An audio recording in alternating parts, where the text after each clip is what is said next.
episode of Beyond the Black Rims. I'm Mars Girl. I'm Josh Knight the First. And this is Season 6, Episode 5. Or Episode 123 if you're counting. So things are gonna kind of go in and out here a little bit. So I made a very foolish decision today, which actually I'm very happy with and I like, and I kind of took my hair blue-green. Box says that it's emerald green. I just think I have too much hair, and to be able to spread it around everywhere, it went kind of blue-green. Maybe I'll get another box and darken it later. But I actually kind of like the color. But there's the two issues. Really, it doesn't have a huge problem with the green screen. The problem is mostly, one, this is a webcam, and the webcam is bad. And two, the lighting in here is not so great. I've got like another yellow light here. And see, they've noticed you're going ghost. All right, you need an icon. There you go. Yeah, there you go. Okay, whatever. But we've got two other lamps we could be using, and that would actually help, and I wouldn't be blinking in and out so bad. Because actually, it's not like my head is half gone, actually. No, we've traded spaces. I was the one ghosting out, now you're the one ghosting out. Yeah. Typically your shirt goes out, but, my hair is only going out about as much as your shirts typically do. Yeah, but now I'm completely solid. Yeah. But, yes, so glad you guys are here, and thank you as always to the Patreon contributors over at patreon.com/MarsGirl. You make shows like this and all the other shows that I do all the time happen. You know what's funny, actually? Because this is such a crappy webcam, you can't tell that my face is covered in green. No, that's good. Like, I'm not scared to tell you guys, like, there's green all over my face, and you cannot see it because this webcam is not very good. Yeah, you guys might not be able to tell from the picture here, but she's looking very Jared Leto Joker to me over here. I'm just saying. So, yeah, that's what is going on with me. I don't know what's going on with you. I committed a felony for you. Yeah, if you watched the Land Before Time 14 review, which did launch publicly this week, then you'll know what he's talking about. He killed a guy who looked strangely like himself with a car. I don't know, I wasn't looking. So that's a thing that happened. Also, MagFest is coming up next week. Yes! Very excited about that. Can't wait to see. If there's any of you who are going to MagFest, I hope that we'll get to see you there. And for that reason, there's not going to be a show next week. Yeah, sorry guys. Sorry guys, we're going to be at MagFest, so there's going to be a 1 week break, and then we'll be back. Yes. Yes, but if you're going to see us there, please come out to the two events we're doing, the Cartoon Intro Sing-Along, as well as the 5th MagFest unofficial Nerf War. Yeah. It's going to be great. Yeah, so awesome. The Dart of War. So glad to see people RSVPing to the Facebook events and such. Otherwise, is there anything else that we need to talk about before we start talking about our main stories?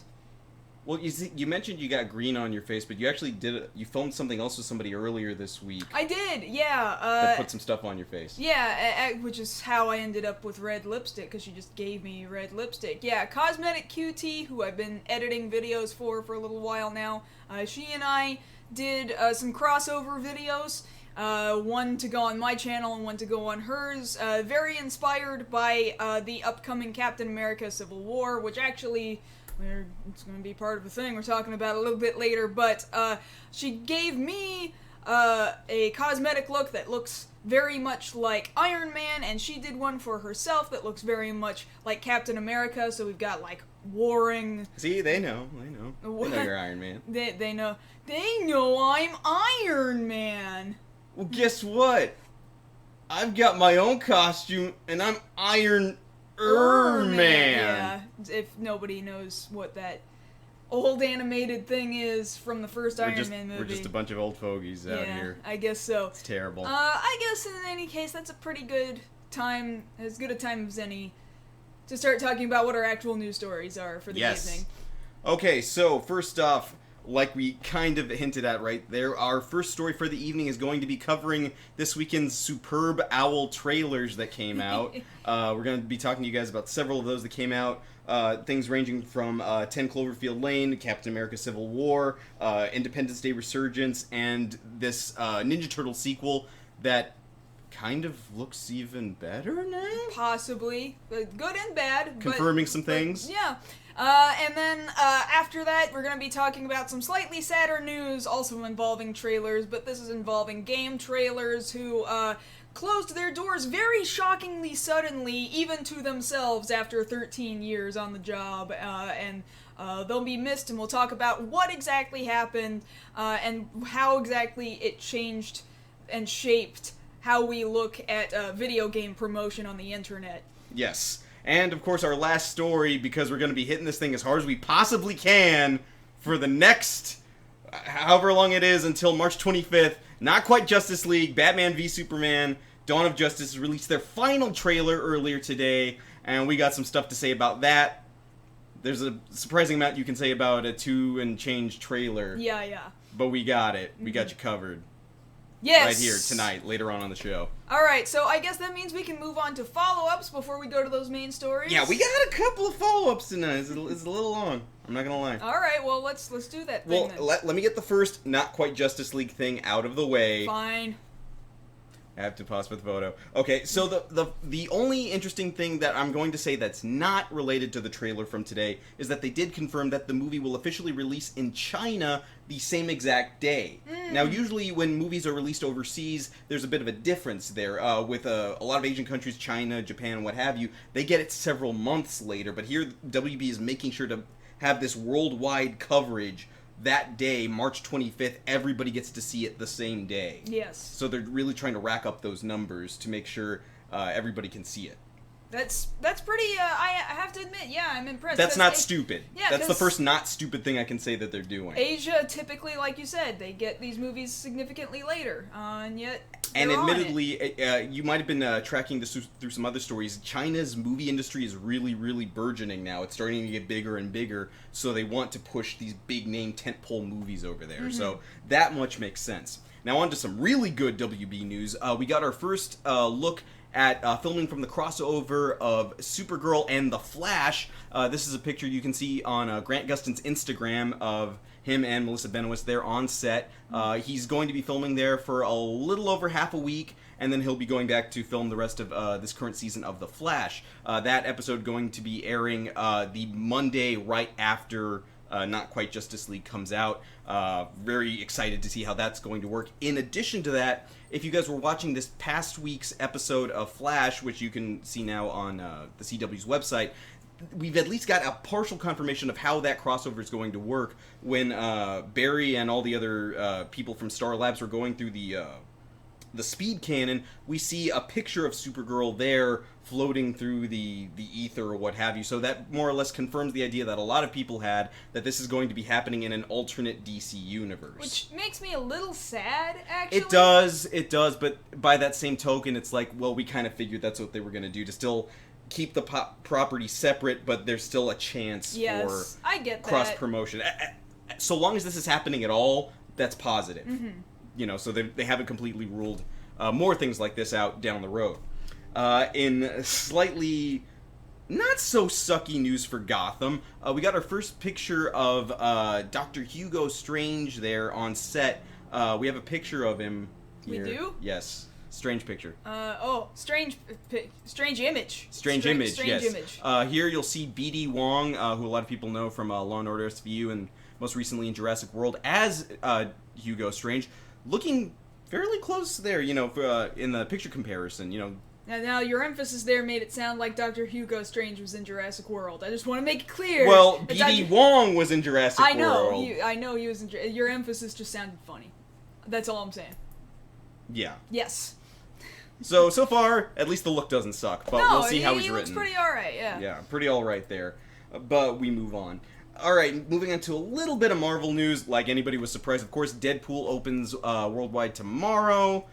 We've already got our tickets to go see it this weekend. But, of course, like everybody figured, it got greenlit for a sequel. Yeah, it didn't even need to hit theaters yet before it got greenlit for its sequel. Now, it probably already sold enough in pre-sale to well, yeah, because we bought ours pre-sale as well. Yeah. And the thing about it that's interesting is that I haven't been able to check today because of, you know, technical difficulties, but from the last time I looked, on Rotten Tomatoes, it was certified 100% fresh. Good lord, that's impressive. A lot of the buzz is very positive for this. Hopefully, if you guys don't hear from us next week, since we're not doing a show, you'll probably hear about it on Twitter, what we actually thought about the movie. All right, so moving on to some interesting news out of that Dragon Quest story we were telling you guys about. So, of course, this live Dragon Quest Arena Tour is doing a tour around all these major outlying arenas there around Tokyo. Shoko-tan, who a lot of people know as the opening singer for Gurren Lagann, has been cast as Princess Elena. I'm very sure it's pronounced Elena. It's how it's spelled, Elena. She's from Dragon Quest IV, specifically. She said, and she looks pretty good. Yes, she said she was very much looking forward to having this role. Of course, she's very notably an otaku. She's very positive, very hyped to get this role. She was apparently in the works to try and get this for about a year. Wow. And she had been tried out by the producer of the show saying, come on, I really want to do this. I've got a lot of emphasis for this. I'm going to dedicate myself wholeheartedly to this. And sure enough, she got the role. Looks great in it. Hopefully we'll see more footage of how the stage show actually plays out and more casting as time continues. Yes. Nice little interesting bit. Now we're going to talk to you guys about coming out of Shout Factory. So we've talked to you guys about how Shout Factory's coming out with these Kaku Ranger DVDs later on this year. Apparently also they're going to be distributing another DVD from another story we talked about, Miraculous Ladybug. Really? No Yes, kidding. yeah, later on this year. They actually caught Ladybug, huh? Yeah, they caught Ladybug, yes. They're going to be releasing all 26... I wasn't trying to make that into a joke or anything. I just... that's how it came out. Yes. Joker. Yes, I get it. Stop! I'm not doing puns! I know, alright. They're not jokes! Sure? You got jokes, you're funny. I like it. Please keep going with your story. So Shout Factory, they're going to be coming out with that. There hasn't been a confirmed date on that yet, but they just said later in 2016. So at least by year's end. So cool. Good on that. Interesting news coming out from Hideo Kojima. So we've all been sitting here wondering, all right, Kojima, my man, you're free now. What you gonna do? What's your next big thing? Of course, he went to Sony. He went to Sony. Yeah. And now apparently he's doing a YouTube show. A YouTube show? What is this? Yes, he's doing a show on YouTube dubbed HideoTube.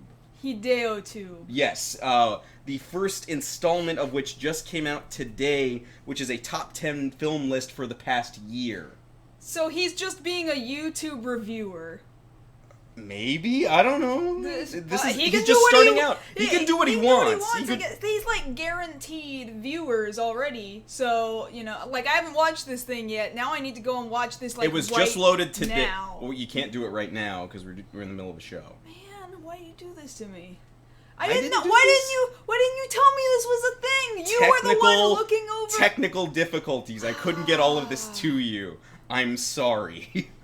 But yes, that's out now. You can go ahead and hit that up. Not right now, though. Not if you're live. And if you're watching this on YouTube, please at least pause us, go watch that, and then come back to us, please. Please. Really appreciate that. But yes, that's definitely something to go check out. In a little bit more movie news. So, like anybody figured was going to be a surprise, as of, I think it was 2 days ago, Star Wars Episode 7, The Force Awakens, officially crossed worldwide $2 billion. Are you surprised though? No, I'm not. Are you surprised? This, of course, puts it now at number 3 all time, behind Avatar and Titanic, respectively. Worldwide. Yes. Okay. Number 3 worldwide, and in addition to that, we have confirmation from the producers that Episode 8 has commenced filming. Do you think there's any chance that Star Wars Episode 7 will cross the rest of those 2 markers before getting out of theaters? Maybe, maybe not. I imagine this is as good as it's going to get for right now. And then depending on how trailers go, Episode 8 will probably top that. And you think 8 will top 7? Basically because of hype. Because I feel like the hype for 7 had to...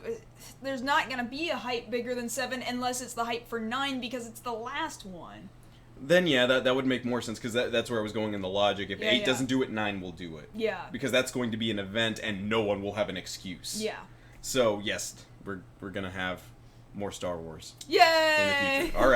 All right. Moving on to a story we talked to you guys about last week with this new installment in the Death Note live-action film series. We actually have pictures here of the cast as we were describing them to you. So I'll go ahead and read them out to you here from left to right. This is Sosuke Ikematsu as the character Ryuzaki. He's going to be playing L's successor. For those of you familiar with Death Note, Ryuzaki was a portmanteau that L used when he was, doing his detective work. In the middle there, we have Masahiro Higashide, who was in the live-action Parasite movie, who is playing an investigator looking into the Death Note crimes. And on the end there, that's Masaki Suda, who a lot of people, of course, know from Kamen Rider Double, most recently in the Assassination Classroom live-action movie, as a character named Yugi Shion, who is a cyber terrorist who very much looks up to Kira. So interesting to see these characters in these roles that did not exist in the manga or anime previously, so very interested to see how this comes out. I imagine they're going to bring it over here just like they did the other live-action movies. But did they bring over the live-action TV series? Not as of yet, So but that's still fairly fresh. Yeah, I'm not as sold on it yet. That's the thing. But the movies we got over here. That's fine. I'm just still not so sold on this thing that isn't surefire numbers. Now, kind of tying back into this, in the next piece of news, talking about Kamen Rider Batride War Genesis, another trailer was released showing off riders from Double up through Forze. And as seen here, Masaki Suda is one of the few riders next to, as the character Philip, next to Gentaro, who are not returning to reprise their roles in the game. As seen where? Well, he's here filming for the Death Note movie. He wasn't able to voice his character. I don't have the picture up anymore. It's fine. It's fine. He's not there, so that holds up. Oh, okay. That's the point I'm making. No, I wasn't sure where you were going with that. Now, right. For what it's worth, though, Gentaro, Kamen Rider Forze's character there, they got a decent sound alike. Mm-hmm. It could almost fool me, but good on them for at least getting a sound alike for that character. In other Tokusatsu news, great news coming out of Crunchyroll and Subaraya. So, over the last 2 days, 2 more Ultraman series have been added to the roster. Ultraman Nexus yesterday, and just today, Ultraman Gaia were added. That's freaking completely amazing. Available to watch now on Crunchyroll. I've been saying it on Twitter, I will say it again here, support stateside Toku. Seriously, localization, these are series that we never thought that we were ever going to Never get thought in a localized. million years we were going to get to see. Legal, free, streaming, subtitled into English. Tsubaraya's got it on, as far as Ultraman is concerned. And then Toei needs to friggin' pick up the pace. Yeah, Toei, what the hell? Toei is streaming, they're kind of dumb breaking their episodes into halves, like old Kamen Rider episodes and stuff. And they're also region locking it and not subtitling it. So they could be doing better. They could be doing a lot better. The funny thing about that is 10 years ago when Kabuto came out, and we used to have those time restrictions on YouTube, that's how I was watching Kabuto, with people loading subs in halves on YouTube, and now they're doing it, but region locking it. You idiots. Speaking of which, these last two stories are going to be roasting decisions Toei has made in terms of design. Mm-hmm. So we'll start with Kamen Rider Ghost. So, like many Kamen Riders, he's going to have a mid-season power-up. Right here behind Kaylin's head, you can see the now newly revealed Ghost Grateful Damashi, which is kind of a hot mess, to say the least. There's a lot of colors going on. There's a lot going on there. Very busy. Apparently this will be accessed via a new icon that kind of fits over his Ghost Driver. So he'll be sticking out even farther? I'm not sure exactly how that works. They haven't explained how it works yet. We haven't had the manuals show up yet. But there we can also see the previews for the 2 other forms that are going to be showing up. The middle one there is for Deep Spectre, which will be Kamen Rider Spectre's upgrade. This one kind of being similar to the Fighting Boost soul upgrade that Ghost has. And there on the very end that you can kind of barely see will be Ghost's true final form, which is being referred to as Mugen, or Infinite Soul. I'm looking more forward to that one, because at least that one looks a lot more refined. Down, yes, yeah. because this is too much going on, like all the spikes and all the colors. I agree. I'm with you on you completely lose the aesthetic of what makes Ghost with that. And then the last story having to do with Zyuohger. So here you guys will see our newly revealed 6th Ranger for Zyuohger, entitled, and I'm not making this up, Zyuo the World. Zawarudo. That's his name. Zyuo Zawarudo. Yes. Zawarudo. Insert your JoJo references here. He's kind of orange. He's kind of black.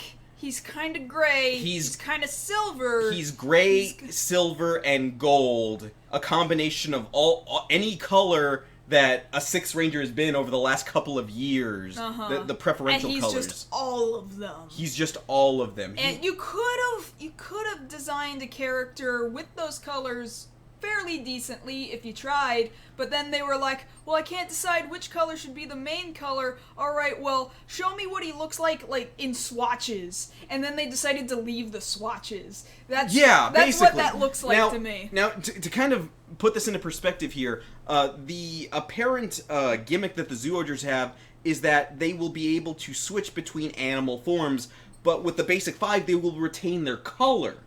So, like the case of Duo Eagle, he'll become Duo Gorilla by changing his helmet, but he'll still be red, no matter what. This guy will change color depending on which animal he is. It's kind of backward. It's kind of weird.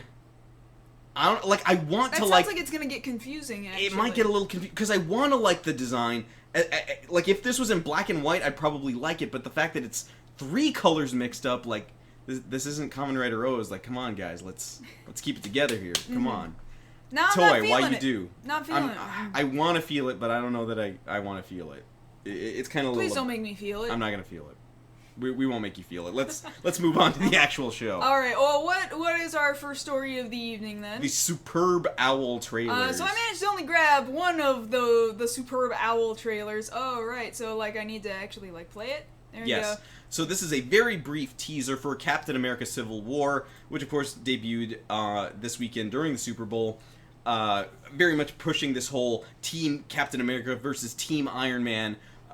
Very much action-oriented now. You know, we see a lot of explosions, this cool tech that Tony is now using, where he's just kind of... It looks like he just put a watch on. Like he's got a bracelet that expands into a glove, and what is that? Well, it's a little bit more of...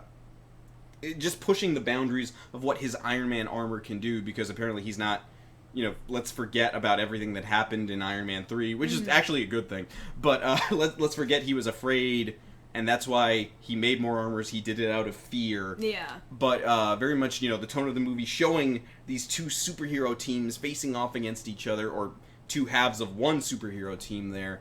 Very clearly there in the trailer we can see our first look at the upgraded Ant-Man suit, who a lot of people online are calling a Kamen Rider Ant, or I guess. Comparing the two, Kamen Rider Ant would be Ant-Man, and then in this movie he's like Kamen Rider Ant RX. I guess.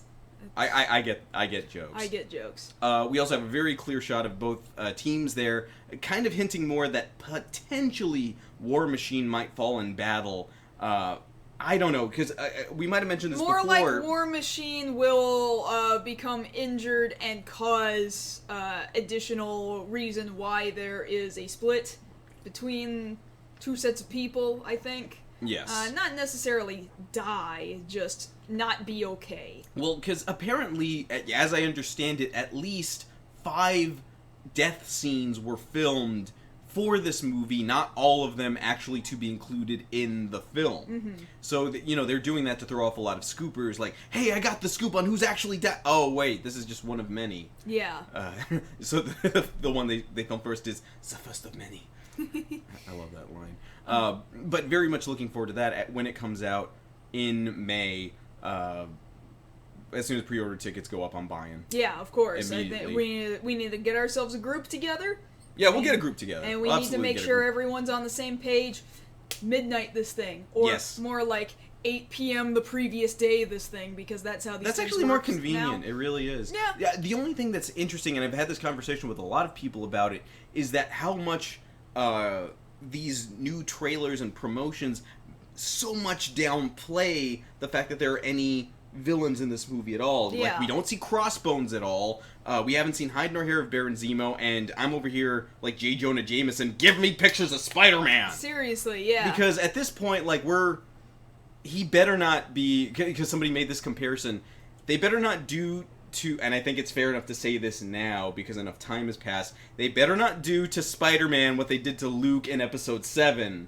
Oh, and just tease him for the last, 30 seconds. Yeah, let's not do that. Yeah, let's not do that. We're all over here. If he's only there for 30 seconds, people are going to be hella pissed. Yeah, I know. Because we knew. We knew! And it doesn't matter if he's got a follow-up coming up, if he's got his own solo movie. Like, we were told he's going to be here, so where the hell is he? Right. Alright, so get on that.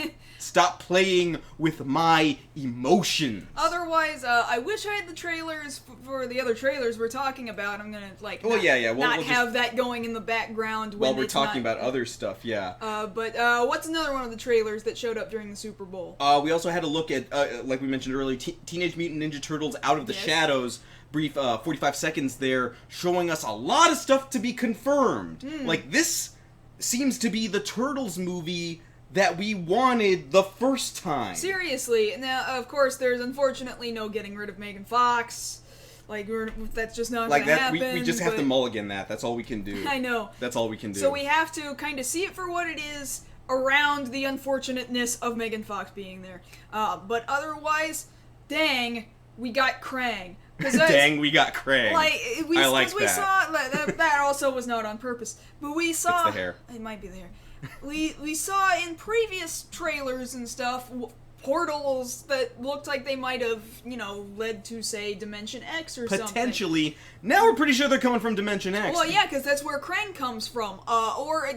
See, I don't know whether they're going to cite the 80s cartoon series, or they're citing comic/other cartoon series where Krang either is a one singular being, singular Krang, or a race of Krang. Yeah. So it's hard to tell which it is. However, the aesthetic seems to lean towards the 80s cartoon where Krang needed a body built for him in this realm. Thus, he has the big robot, human-ish looking Enormo suit. Yes. And Krang kind of looks like goopy pink slug-like thing, which isn't too far off. He looks like gum you finished chewing. Yeah, he does look like, which really you could describe the same thing about his cartoon form, but they look kind of different right now, and we only saw one eyeball, and we didn't exactly hear much noise out of him, so I don't. Well, he kind of made a little. So we don't know whether or not he sounds like soccer. We're hoping. You need to build me a water. Yes. Yes. But at least for what it's worth, this movie is giving us Krang, what looks like up in the sky, the Technodrome. We've got Rocksteady. We've got Bebop. We've got turtles that are not oversized, and we've got a semi-functioning turtle van/dump truck, and Stephen Amell as Casey Jones. I'm already kind of happy. Mm-hmm. That's a weird thing to say based off the last one, which I was only sitting there I didn't hate it. We've said this before. I didn't hate it. But it was just you could have gone a little further. Yeah. This seems to be the gone a little further part. And Baxter Stockman, I almost forgot. Yeah, and Baxter Stockman. And Black Baxter Stockman, which is what he's supposed to be, which actually ignores the 80s cartoon where they made him white. But the 2000 cartoon got it right. The 2000 cartoon and I think the current one too. 2003, yeah. So, that's major props to them for getting those changes put in. I mean, I'm actually kind of excited. Yeah, I know that sounds really weird to say. For us to say, it sounds weird to our ears, having to admit that. But yeah, it's what I wanted. I'm more excited for this than I was the first movie. Yes. I'm not at complete hype yet, but I am at I think I'm gonna go see this movie. Okay. Yeah. All right. Yeah, I'm there. All right, let's do this. All right, so moving on to some other stuff, we saw a little bit more footage from Independence Day Resurgence. Now, this looks like, because the first part is a little bit misleading, because it's somebody singing the national anthem at a football game. Haha, we get it, Super Bowl, fine, whatever. And then we actually see. It also was the weakest national anthem singing I've ever heard. Well, in comparison to Lady Gaga's rendition earlier in the night, it's yeah, okay, really, this is the best you guys had. I've heard sound bites that are better than this. Really? I suppose it was better than Roseanne Barr. Because she did that once. Well, you gotta remind for a people baseball game, I think. Yeah. No. But now we're treated to a little bit more of what we were expecting to see from an Independence Day movie, which is the destruction of Earth after being pissed off for some 20 some odd years. Yeah, we're gonna get you guys back for that. and I'm not sure exactly what I'm looking at exactly. It seems that they're actually using a Kryptonian tactic here. Where they're going to be sucking up stuff into the air and then dropping it back down. I can't tell. It's too soon to tell, really. Well, because you've got Jeff Goldblum there as the character Levinson saying, "Well, what goes up must come down," and then you see what could be any number of towers crashing back down, and all the fiery mess, and the alien ships versus these modified Earth ships. Right. I'm wondering, because now we're having to worry about this really ever since episode 7, and a lot of people complaining about that. Even you complaining about something like this in the Land Before Time review. Is this going to be a case, and I'm worried that this is the case, where all this is the 96 movie reheated? Yeah, I'm really concerned about that. I was concerned about that from the first trailer, mostly because half or more of the dialogue in the first trailer was not even dialogue, it was just the presidential speech from the first movie, as if you didn't have good enough dialogue in your new movie to put in your trailer. That really bothered me. Don't pitch me your old movie. Pitch me a new movie that you just made. Yeah, and for the record, yes, Judd Hirsch is back as David Levinson's father in this, Julius. Looking as though he has not aged at all in the last 20 years. So weird. Very bizarre. There's got to be an alien explanation for it. Possibly. That's all I've got. That's all I can figure out for that. Aside from that, we also got a little bit of look at 10 Cloverfield Lane, which is this very quickly coming upon us sequel, or like they say blood relative. That's the term they use. Blood relative to the original Cloverfield movie. Mm-hmm. And in it, we see Mary Elizabeth Winstead, who a lot of people know from Scott Pilgrim vs. the World. She's in her car. She's in some sort of a wreck. She's running. She's saved by John Goodman's character, hiding in a bunker somewhere, trying to write out whatever the hell is going on in the outside. What happened in this... Whereas John Goodman's character also seems kind of freaky, so she doesn't want to necessarily stay around him too long, so it's kind of both... you're stuck between a rock and a hard place, but one might be more rough than the other, possibly? I don't know. Maybe. Like because the major difference here is people were complaining because, as it's been told, this movie wasn't originally, as I've read, was not originally supposed to be part of Cloverfield. They just kind of reshot some stuff to make this already existing movie fit in. But the major difference between the first trailer that we saw maybe about a month ago and this one is the addition of a monster noise. When Mary Elizabeth's character is outside looking around, there's this giant light coming from behind the house and the sound of a roar. Now, a lot of people are making the jump in logic. Well, if we're thinking back to the original Cloverfield movie, could that possibly be the bomb that goes off at the end of the first movie? But I'm thinking about that, and no. Because in the scene that we see here in the trailer, it's dark out, and in the original movie, Rob was under the bridge, and it was already light out. It was already past 6 a.m., so it should be light wherever that is. She can't be far enough away in, like, say, Jersey or whatever to where it's that dark out. So I don't think that's it. As for what actually the monster threat is in this, we still don't know, but we will find that out very soon, since it's only coming out next month already. Yeah, it's kind of freaky how fast it came on us. And it wasn't really a trailer, but just to talk about it for a second, the little Coke commercial with Ant-Man and the Hulk. Yeah, that's not a trailer. Yeah, I just thought it was funny. Okay, you're allowed. I just wanted to mention that. Thanks. But yes, those were the bulk of the ones that we've covered in stories before. I know there were a lot more out there, like X-Men Apocalypse and what have you, but you guys can talk to us about those in the post-show, but we've really got to get to these other stories. Yes. So the second story, again, as we mentioned at the top of the hour, involves more trailers. This one involves GameTrailers, and so it's kind of sad. It is kind of sad. Now, GameTrailers was something that I would occasionally wander over to. I was introduced to GameTrailers through things such as for a while they gave us Screw Attack, Angry Video Game Nerd. Pro Jared started launching some of his original content. They supported him on GameTrailers there for a while. And they were around for 13 years, launching in 2002, where really GameTrailers, like actual video game trailers, was not such a huge thing. Well, not you just gotta yet. think about it. In terms of the internet, 13 is like ancient. Yeah. Because back in those days, like, we were still in high school. Like, most video game related stuff that you would read about was text and images, and really this was before the advent of YouTube. They had their own file hosting that they did, and I'm sure it was a very laborious sort of labor of love at the time when they originally launched GameTrailers. But to kind of put it all into perspective, very suddenly they were told by their owners, and I'm trying to remember exactly who their owners are right at this moment, or were, I suppose I say, they told them that very day, about 3 days ago, that they will no longer be working.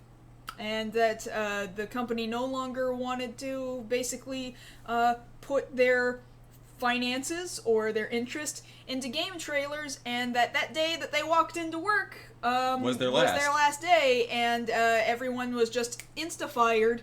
And it's just the saddest thing, because then they had to go and tell the internet. You know, they turn around and say, after 13, for example, on Twitter, after 13 years, GameTrailers is closing down today. Thank you for your continued support over the years. It has been an adventure. So as you can see, like, they didn't have much information. If I remember correctly, because they did a live stream, their final live stream there later that day. If I remember correctly, they said they only got from the live stream back 4 hours notice. Yeah. Like, that's terrible. Like, and that was just some of the dudes. Yeah. And some of them got it 6 to 8 hours before that. Oh boy. And yes, you're right, Mikey. They're owned by Defy Media, so thank you for that.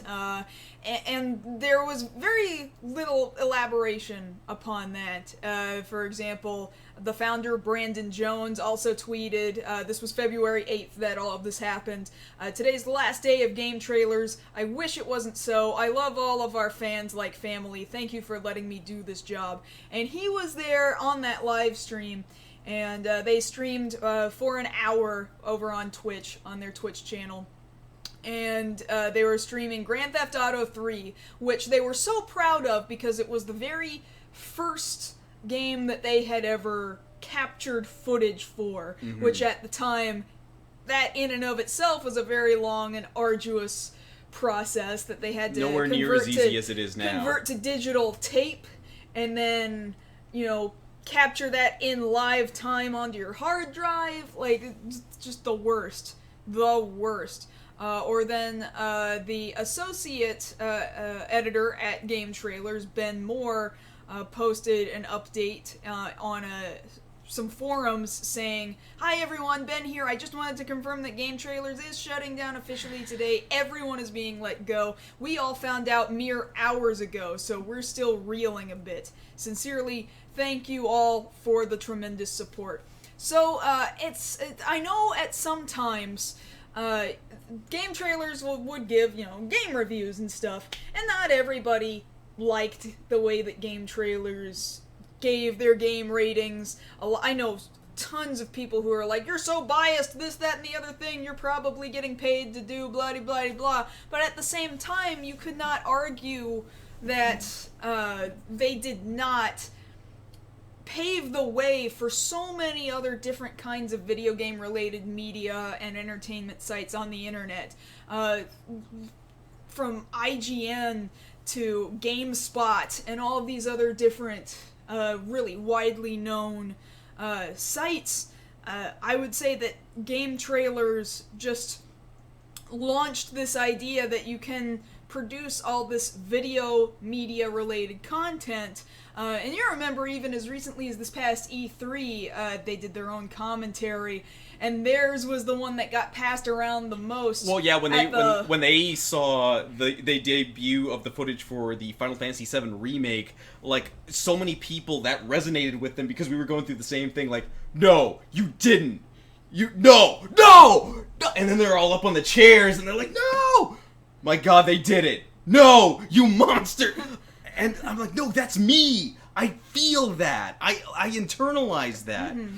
And it's sad when, you know, something like that, which in its heyday was an institution, you know, you would go there and see all this stuff, all this content, and admittedly now the content that they would have provided, you can easily get in other sources. Yeah, absolutely. Now, the sort of things that they do, admittedly, is not difficult to come by from anywhere else, but it's sad because they were an institution that was well known and well followed because of their seniority. Yes. And I think that they'll likely, they themselves, even during that live stream, said that they plan on working together and collaborating on something in the future. And they were talking about all these videos that they had like just barely finished, that they were, see, that's terrible, that they were supposed to launch and now they can't. Well, it's not like they can't, they just can't do it there. Yeah, well, they also would have to probably rename some things so as not to compete with the ownership from Defy Media, legally owning titles of certain things or certain brands, that sort of thing. So no, in some ways they can't do things that they used to do. They would have to completely and utterly rebrand. And there are people yelling out, have a Kickstarter, do this, do that. I don't know that, like, they probably can't even use the name GameTrailers anymore. Probably not. They'd have to reform as something else if they were to do that. Yeah. Which they're totally within their rights to do, and I imagine should they decide to go that route, they will have the support of their fans even still. Yeah, of course. And back to Brandon Jones in that stream. Right at the end of that stream, he was talking about how much fun it was to work with absolutely everybody, and he was being completely professional. And, I have heard that he's not always been professional in this place or the other place. I don't know. I wasn't there. I didn't watch anything that anybody's ever talked about. But in this scenario, he was speaking very well and very highly of his team, but by the end of it, and you knew he was nearing the end of the stream and the end of everything, and you could hear his voice start to falter, and I was like, oh no, even this guy, this man, this businessman, this very professional, like, you can tell when dude. he's starting to lose it. Yeah, and then there was the whole big old group hug, and everyone was like, wow, oh my god, like, I can't believe I walked in here prepared for a day of work, and now we're saying goodbye to each other. That's ridiculous. That's heartbreaking. Absolutely. So, in that regard, can you find this kind of content elsewhere? Yeah, you can. But you can't necessarily replace, like I mentioned before, that seniority. Man, I remember all those, when Final Fantasy 13 had first come out, and it didn't yet have an English dub, and it hadn't come over to the States yet, and GameTrailers posted the beginning of Final Fantasy 13 with Snow having a parody English dub. That's right, sounding like a Southern California surfer. Yeah. Brodewski! That, like, those things cracked me up, but no, I guess that's it, but I'm certain we're gonna see these guys go elsewhere and produce more content someplace else. It's totally gonna happen. They're gonna be okay. They're gonna land on their feet, but it's still kind of sad, admittedly. Yeah. Really too bad. Quite a shame. I wish these guys nothing but the best of luck. Yes. Yeah. For all your years of service, thank you, GameTrailers. Alright. So now on to this crap. Different Alright, different kind of crap. Alright. Different kind of trailer. Different kind of trailer. Not quite Justice League, here we go. I know we kind of talked about Not Quite Justice League at length. Beginning. But here we've got this new... Not at length. Now we will talk about it at length. Yes. Yes. Yes, so it's only a little over 2 minutes of footage, but here is the final, as they say, final trailer for Batman v Superman Dawn of Justice, which is going to come out in a little over a month. And there's actually some good points, because I know we've been ragging on this thing for a long time. Some good points and some not good points in this. I'll start with the good points. Starting here with this intro of Batman into this universe. For what it's worth, this is the most Batman acting Batman I've seen in a while. Yeah, I will say that. I'm gonna give credit where credit is due. I will also say that this trailer sure makes this look like a Batman movie. That's what comes with it, because that's kind of the drawback here, is this so looks like it's Batman's movie, because you can watch this whole 2 minutes and 12 seconds, Superman doesn't say one frickin' word. Not one. They really have it spun so that it looks like this is a movie about Batman being the good guy, Superman being the bad guy, and then it's all these different other friends and faces that you are familiar with if you are vaguely at all familiar with the DC universe, and so it's like Batman and Friends. Yeah. So here's the thing I'm trying to understand, because starting from the beginning, we've heard the stories that Jeremy Irons' portrayal of Alfred is going to be a more hands-on Alfred. Here's the literal definition of that. He takes control of the Batwing from Batman. All right, I'm going to land you really close here. Let's put you in the second story. Batman jumps off the Batwing, jumps through a window, comes up through the floor with apparently an explosive, and then takes out like 8 guys. That's Batman. Like, that's the kind of Batman I play in the Arkham games all the time. Now, having said that, on the one hand, yes, those are very Batman things, and he's doing Batman things well and looking and seeming like Batman, but the problem, upon second viewing, is that much like in Man of Steel, I'm fairly positive a lot of him isn't really a stunt actor or Ben Affleck. It looks like they decided to go the CG route There's again. a lot of CG looking stuff. That the very first few shots of him looked pretty CG. The shots of him fighting on the ground looked less CG, but I still couldn't help but feel like they also looked CG.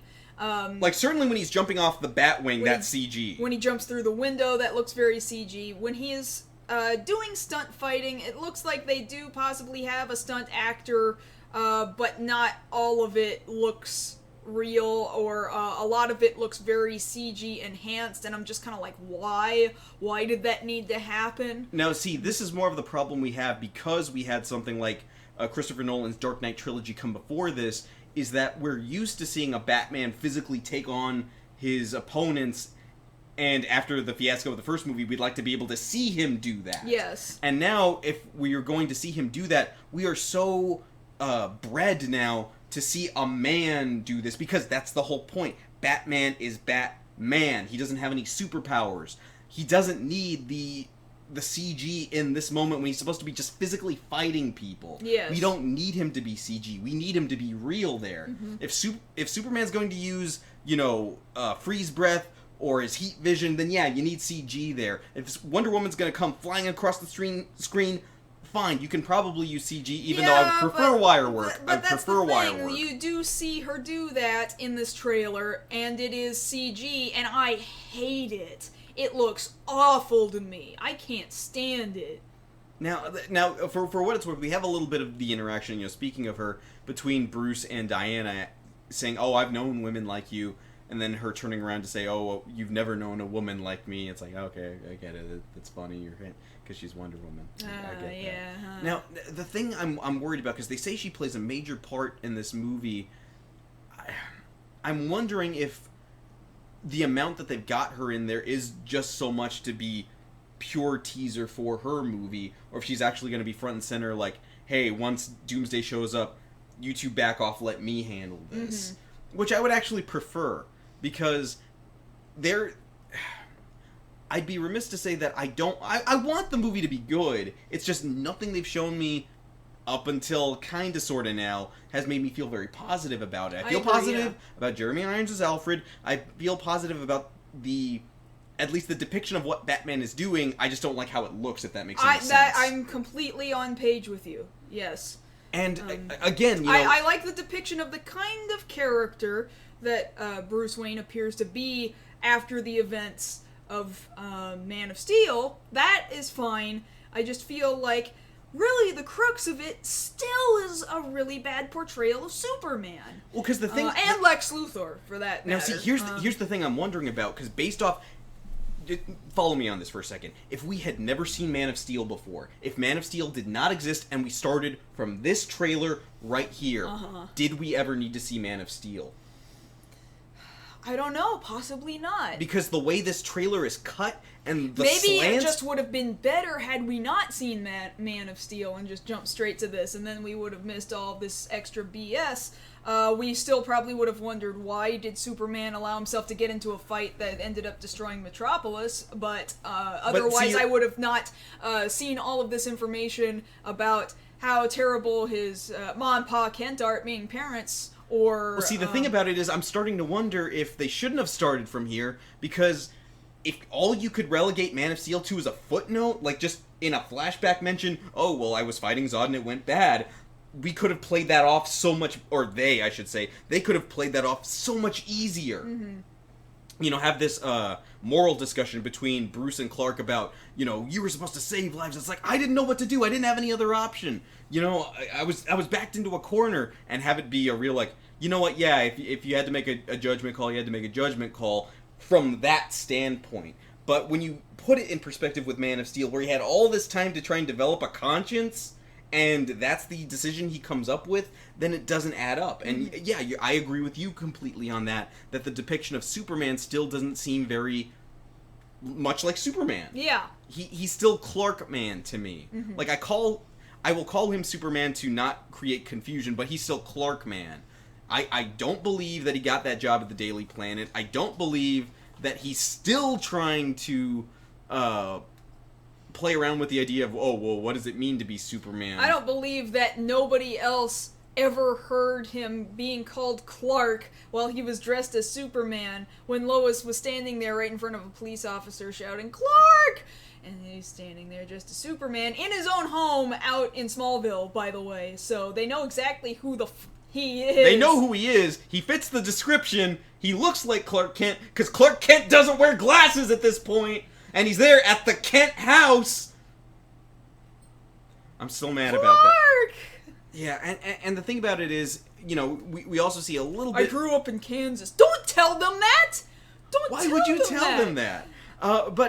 You know, they're going for more of the spectacle here. They're going for more of the flashbang. They want people to come see this. Of course, you know, if you go to stores now, the toys are unshelved. You can even get friggin' Valentines of these guys, which makes absolutely no sense. Because, you know, beating each other up really means that they're butt buddies. Well, depending on which fan fiction site you're on. Yes, hate always means that they actually intensely love each other. Yes. That's always what that means. Now, for what it's worth, the armored scenes of Batman fighting Superman look semi-entertaining. I'll say that much, because it's somewhat worth it to see Clark try to throw a punch at Batman and he actually blocks it. Now, I'm assuming at that point that when he's got on the power suit, the armor suit, that there's no way he's going to be able to actually stop a punch from Clark unless he's got some kryptonite on him. That's the only way he's going to be able to do that. And since we know kryptonite is a factor, that's pretty much a dead giveaway. That's going to be that's going to be it. That's going to be the game changer, and they'll probably have to use more of it later on when they take on Doomsday. Yes. Since he's part Kryptonian now. Like, see, that's the sucky thing about it. Since I know that now Doomsday is part Kryptonian, like, I can see the movie. Like, I already know logically what has to happen. Mm-hmm. Like, oh, I get it. So if he's using kryptonite on Clark, he's going to have to use it on Doomsday. Okay, fine. That's just how it is. You know, like, I don't like how much of this I can be able to easily predict. I get that. I don't want to be able to predict these films either, but that's the way it's looking. That's just the way it's looking. And then, you know, at this point, showing any of, you know, Lois Lane, Amy Adams, they're like, what is even the point? Because this movie isn't about you. Like, you're here because you have to be. Because I'm sorry, they sold you a bill of goods saying this was going to be a Man of Steel sequel and that you would have a big part. But I'm sorry, you're going to have to take a backseat to Batman. Yeah, because the love interest is Batman. The love interest is The love interest is Batman, even though Batman seems to be hitting on... Or Bruce. Love interest is Batman! But Diana's there! He's not there. I support Bruce Diana. I'm just saying that now. I mean, I do too, but that's not... Nah. That's not what's going on here. No. You and I both know. No, I know that's not what DC's going with here. I would just prefer... You know, Amy Adams, Disney's doing a lot of good stuff right there. Get on Enchanted too. I would prefer that. Get out of this. You don't need it. Oh, there's nothing more to say about this. I'm just kind of like, I'm excited about just the Batman parts, and that's about it. Because the thing about it, what I'm going to hate if this is eventually what happens, is if we walk out of that theater and it's like, wow, that was a really long trailer for the Batman movie that they're eventually going to make. Yeah. Not even for the actual Justice League movie. Like, no, it's so Batman-centric that, like, you know, would you like some Superman with your Batman versus Superman? I don't know. Kind of go easy on the Superman if you can. That's what this trailer that is seems to be what That's they're telling what this trailer is doing.